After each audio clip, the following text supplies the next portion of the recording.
일단 첫 번째, 새로운 개념 있잖아. 지금 마지막에 와서 새로운 개념이나 수학 공식 같은 거 외우려고 난리치지 마세요. 이건 절대로 하지 말아야 돼요. 일단 중요한 거는 지금 와서 이미 어느 정도 암기가 진행된 상태고 약간 내가 덜 외워졌다 했던 거는 이거는 강화해도 좋아. 근데 새로운 개념이나 새로운 공식을 배우는 건 진짜 안 좋은 게, 왜냐하면 수능 시험이라는 건 뭐냐, 완전히 나한테 체화된 지식 그리고 여기에다가 나의 뇌지컬 있잖아, 뇌의 피지컬을 더해서 평가받는 시험이야. 나한테 완전히 체화되지 않은 지식은 어차피 수능 시험 문제에서 적용이 안 된다는 거야. 그래서 이 상황에서 새로운 개념이나 공식을 억지로 외우려고 살짝 뭘 암기를 했다 이렇게 쳐도 오히려 시험장에 가서는 이 어설프게 외운 지식 때문에 더 헷갈리고 적용이 느려지고 문제가 풀리지 않는 현상이 발생해. 그래서 절대로 이건 하지 마라. 그 다음에 두 번째, 당일날 해야 되는 건데 첫 시간 1교시가 중요하잖아. 당일날 아침에 국어 예열을 해라. 이럴 때 항상 주의하는 게, 국어 예열을 한답시고 막 처음 보는 문제지 들고 가가지고 문풀을 하는 경우인데 이거 진짜 안 좋아. 이거 진짜 폭망하는 수가 있어. 만약에 이 문풀을 하는데 뭐 잘 풀리기라도 하면 괜찮겠지만 만약에 폭망을 했잖아. 그러면은 멘탈이 완전히 나가가지고 그 다음에 국어에서 감을 잃을 수가 있고. 그래서 가장 중요한 건 뭐냐면은 당일날 국어 예열할 때는 그냥 뇌의 집중력을 끌어올린다, 감각만 끌어올린다 라고 하는 거예요. 그래서 이럴 때는 굉장히 간단해. 어떻게 준비하시냐면은 지문 하나를 준비를 하는데 문제는 필요 없어. 독서 지문을 준비하는 게 좀 편해요. 독서 지문 아무거나 내가 봤던 것도 괜찮고 안 봤던 것도 괜찮고 이거 딱 한 개만 준비를 하셔가지고 시험 당일날 아침에 딱 한 지문만 하는 거예요. 뭉클하지 마. 어떻게 하시냐면은 얘를 읽어 내려가는데 일단 첫 번째 문단은 그냥 눈으로 읽지 말고 미친 듯이 연습장에다가 요약을 하고 필기를 하고 도식화를 하면서 엄청나게 집중적으로 읽어. 그러면 어떻게 되냐면은 사람의 뇌가, 그리고 사람의 눈이 자동적으로 이 지문에 집중이 되는 효과를 발생할 수가 있거든요. 관성이 생겨, 뇌에서는. 그래서 두 번째 문단부터는 어느 정도 내 머리에 힘이 생긴단 말이야. 두 번째 문단부터는 연습장에 쓸 필요는 없고 그 문제지, 그 제시문, 지문 자체에다가 동그라미, 밑줄, 세모, X, 화살표 등등으로 적극적으로 표시를 해가면서 읽어. 이렇게 딱 두 문단까지 하고 나면은 내 뇌가 굉장히 집중되는 뇌로 변해. 그럼 그 관성을 이용해서 3문단 이후부터 4문단, 5문단까지는 어떻게 하느냐? 그냥 눈으로 한번 읽어봐. 그러면은 신기하게도 원래는 내 뇌가 국어에 준비가 안 돼 있는 경우가 많잖아. 근데 요 작업만 해주면 신기하게도 내 눈과 뇌가 지문에 빨려 들어가서 자동으로 집중하는 경험을 할 수가 있어. 요것만 딱 하고 문풀 안 해도 1교시에서 굉장히 성공적인 시험을 볼 수가 있다.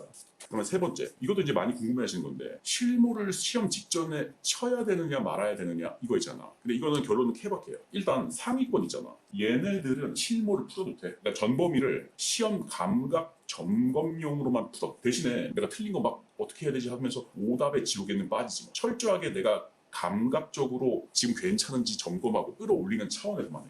근데 사실은 대부분 학생들이 3등급 이하에 분포하고 있단 말이야. 이런 학생들은 뭐가 중요하냐면 내가 실무를 쳐서 점수가 나오느냐 마느냐 이게 중요한 게 아니라 나의 감각을 최대한 높이 끌어올리고 그리고 자신감이 유지되는 상태가 중요한 거야. 특히 여기에서 이제 국어가 중요한데 그걸 어떻게 하시냐면 전체 1회 실무 풀기 너무 부담되잖아. 절대로 그렇게 하지 말고 딱 한 지문만 풀어. 근데 이거 이제 풀고 나면 어떤 느낌이 드냐면 이거 완전히 망했는데 내 실력 안 남았는데 이런 느낌이 들 때가 있어. 그럼 어떻게? 또 한 지문. 여기서도 내 감각이 안 난 것 같아? 계속 한 지문 풀다가 결국 완전히 내 마음에 든 지문이 딱 나오는 순간 거기서 정지. 일단 여기서 중지를 하고 나면 어떻게 되냐면 마지막에 내 감각이 살아있는 거, 그 감각을 느낄 수가 있지. 그리고 내가 완벽하게 했다는 느낌 때문에 자신감까지 가져갈 수가 있는 거야. 국어에서 이게 굉장히 중요해. 그리고 하는 도중에 약간 팁을 드리면은 한 지문하고 채점하고 한 지문하고 채점하는데 어떤 지문은 채점도 하기 전에 지문 중간 읽다가 이거 망했다라는 거 있어. 너무 망한 것 같으면 그냥 그거 없던 걸로 치고 새로운 걸로 넘어갔다. 이렇게 약간 치팅 행위를 해도 좋다. 그 다음에 이제 수학도 중요한데 수학도 감각이 중요하지. 그리고 계산 실수도 안 하는 게 중요하잖아. 그래서 실제로 문제를 풀어보는 게 중요해. 전날에.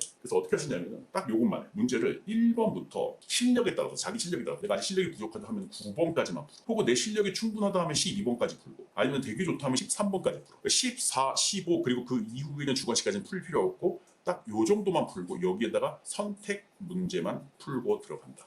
그러면은 감각이 어느 정도는 끼어있는 상태로 모의고사를 칠 수가 있습니다. 그러면 이제 다른 과목은 다 똑같아. 영어의 경우에는 국어랑 굉장히 비슷한 방법을 하시면 되는데 국어의 경우는 한 지문을 세트로 했는데 영어의 경우에는 두 문제에서 세 문제를 한 세트로 해서 국어처럼 반복 연습을 하는 것을 시도를 해보시기 바랍니다. 탐구는 사실은 지금에 와서 내가 최상위권이 아닌 이상 실무로 감각을 유지하는 것은 크게 의미가 없고 어설픈 개념을 외우는 게 중요한 거거든. 그래서 어떻게 하냐면 여태까지 풀어본 문제들 모아서 그 중에서 내가 틀린 문제도 있잖아.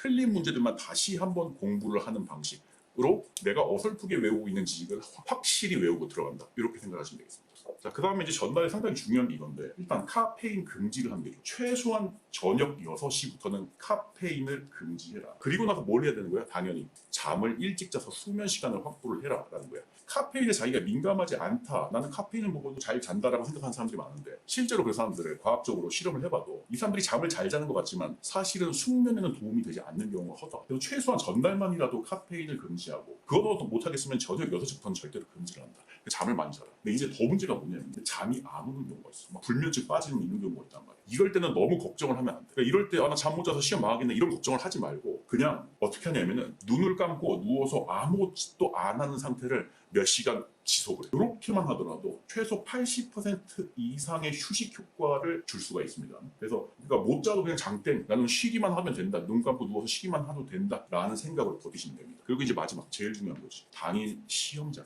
그러니까 이 순간을 간구하는 사람들이 많아. 사실은 수능이나 뭐 6월 모의고사, 9월 모의고사 다 똑같아. 멘탈이 반이야. 이게 제일 중요해. 멘탈이 나가면 수능 국어에서부터 벌써 그냥 머리가 나가버리고 그냥 포기하고 싶어진다. 그래서 애초에 멘탈을 강하게 만드는 시험장 스킬이 필요한데, 사람의 멘탈이 세다는 거는 그 사람의 캐릭터 자체가 굉장히 센 캐릭터라는 얘기야. 평소에는 찌질하고 주눅 들어있는 캐릭터이더라도 시험장 그 날 당일만은 센 캐릭터를 연기를 해. 보통 어깨 있잖아. 그리고 턱의 각도를 딱 올려줘. 굉장히 센 캐릭터처럼 태도를 가지고 가란 말이야. 그리고 시선 처리도 당당하게 높은 상태를 유지해라. 그리고 이제 내가 제일 중요한 5글자를 말씀드릴게요. 항상 시험장 들어갈 때는, 시험 보기 직전에는 이 5글자만 외우면 돼. 뭐냐면은 뭐 어쩔 건데, 내가 시험 망치든 시험 푸는 속도가 느리든 좀 재시문 읽다가 미스가 나든 그거 뭐 어쩔 건데, 누가 뭐 어쩔 건데 라는 멘탈을 가지면 굉장히 좋거든. 얘를 실제로 말로 뱉어도 좋고 내 마음속에서 계속 되뇌어도 좋습니다. 이 5글자를 계속 외우시면서 하면 멘탈이 엄청나게 세질 수가 있어요. 그래서 이 5가지 방법으로 여러분이 마지막 정리를 하시면 잃어버릴 15점을 아낄 수가 있어요, 최소한. 그래서 완벽한 예열로 뇌의 속도를 최대치로 끌어올리고, 제일 중요한 거 있지, 뭐 어쩔 건데 라는 압도적인 멘탈로 시험장을 한번 씹어보시기 바랍니다.